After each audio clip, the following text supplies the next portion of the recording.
లాగా నలిగి వచ్చానన్నాడు. ఇంకెక్కడ నాకు అర్థం కాలా. ఆయన ఇతర కష్టాల కొలిమిలో నలిగాడు. నాకు ఆయన మొత్తం జీవితాన్ని పరిశీలిస్తే ఎక్కడ ఆయన కష్టాల కొలిమిలో మరి నలిగినట్టు కనిపిస్తుంది. చిరంజీవి గారు కష్టాల కొలిమిలో నలిగాడు. ఎందుకంటే వాళ్ళ నాన్నగారు ఒక కానిస్టేబుల్ గా జీవితాన్ని ప్రారంభిస్తే ఆయన సినిమా నటుగా కావటం కోసం మెడ్రాస్ వెళ్ళి చాలా కష్టాలు పడ్డాడు.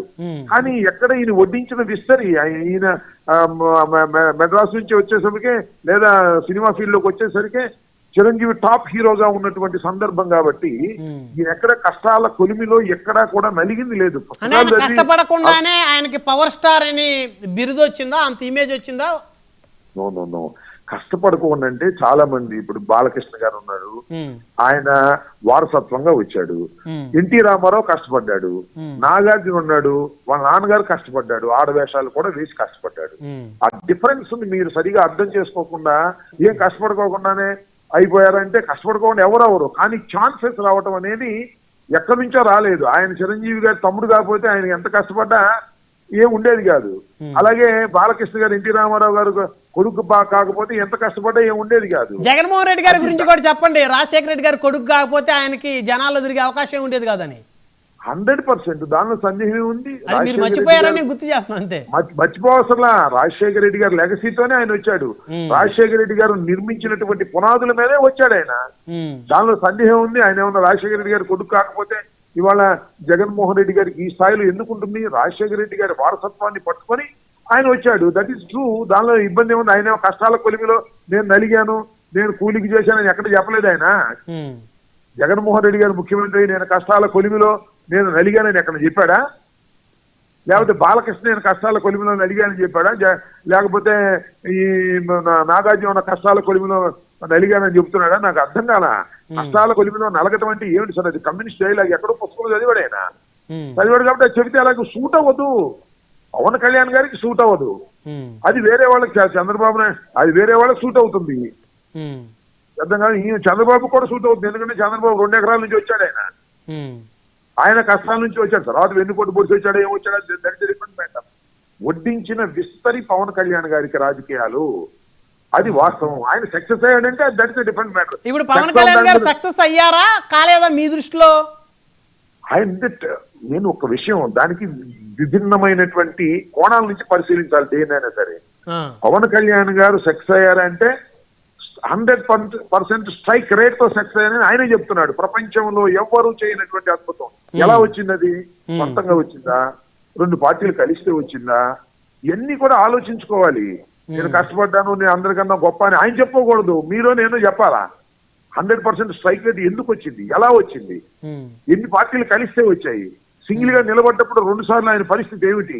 ఇవన్నీ కూడా విశ్లేషించుకోవాల్సిన అవసరం ఉంది.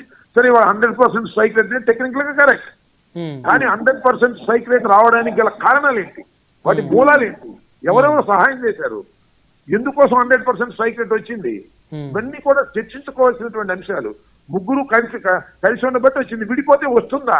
విడిపోయినా కూడా వస్తుందంటే దట్ ఇస్ డిఫరెంట్ మ్యాటర్. మీరు విడగొట్టాలనుకుంటున్నారు అయితే ఈ విధంగా. ఇదిగో బ్రహ్మనాయుడు గారు, నేను ఒక మాట చెబుతున్నా. ఎవ్వరు విడగొట్టాలనుకున్నా కూడా వాళ్ళు విడిపోరు. అది నాకు తెలుసు. పవన్ కళ్యాణ్, చంద్రబాబు, బీజేపీ విడిపోరు. కారణం ఏంటంటే జగన్మోహన్ రెడ్డి వాళ్ళు విడిపోయిన రోజునే జగన్మోహన్ రెడ్డి గెలుస్తాడని ప్రజలకు అర్థమైపోద్ది. కాబట్టి జగన్మోహన్ రెడ్డి గెలవడు అని చెప్పేందుకు వాళ్ళు కలిసికట్టుగా ఉండాలనుకుంటున్నారు. ఉండమంటున్నాను నేను, కాదని కూడా నేనేమంటలా. అయినా కూడా ఈసారి ఆ కూటమి ఫెయిల్ అవుతుందని నేను కోరుకుంటున్నా. ప్రజల మధ్యన నమ్ముతున్నా. ఎందుకంటే మీరు మొన్న ఎన్నికల ముందు కూడా అదే చెప్పారు సార్, కూటమి ఫెయిల్ అవుతుందని. సరే దానికి చెప్పిన మాట నిజమే, కాదని అవడం లేదు. దాన్ని మా నిర్ణయమా మా విశ్లేషణ కరెక్ట్ కాలేదు. ఇవాళ నేను ఎందుకు చెప్తున్నా అంటే యాంటీ ఎస్టాబ్లిష్మెంట్ అనేది ఉంటుంది. ప్రభుత్వ వ్యతిరేకత ఉంటుంది.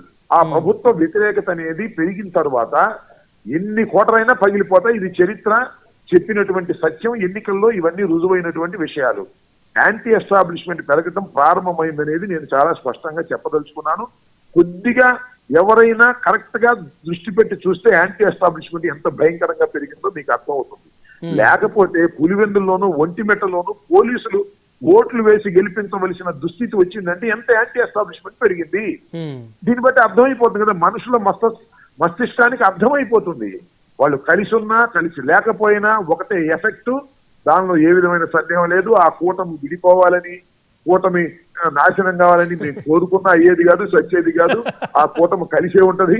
పవన్ కళ్యాణ్ గారు, చంద్రబాబు నాయుడు గారు ఇద్దరు కలిసికట్టుగానే ఉంటారు. అది పదే పదే ఆయన చెబుతున్న దాన్ని బట్టి అర్థమవుతుంది. ఉండమనండి. వాళ్ళు కలిసి ఉంటే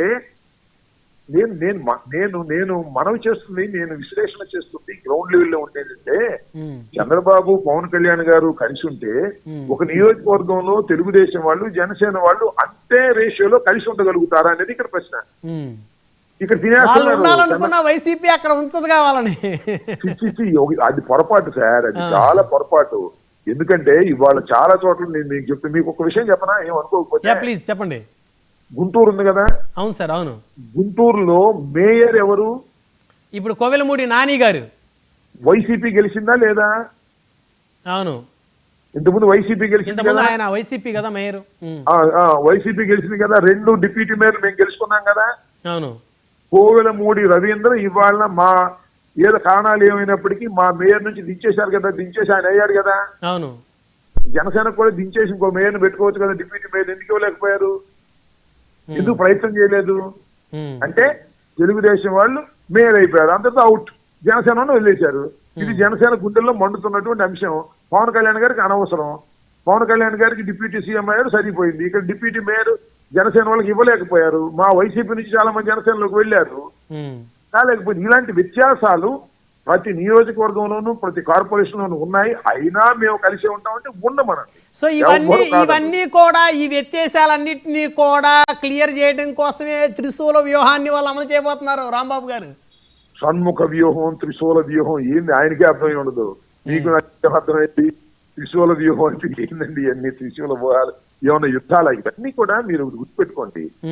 పవన్ కళ్యాణ్ గారు ఆయన స్టార్టింగ్ లో లెఫ్ట్ భావాలకి ప్రభావితమయ్యాడు. లెఫ్ట్ భావాల నుంచి ఆయన వయసు పెరుగుతున్న పొందికి రైట్ భావాలకు రావటమే కాకుండా ఒక భక్తి భావంలోకి వచ్చేస్తున్నాడు.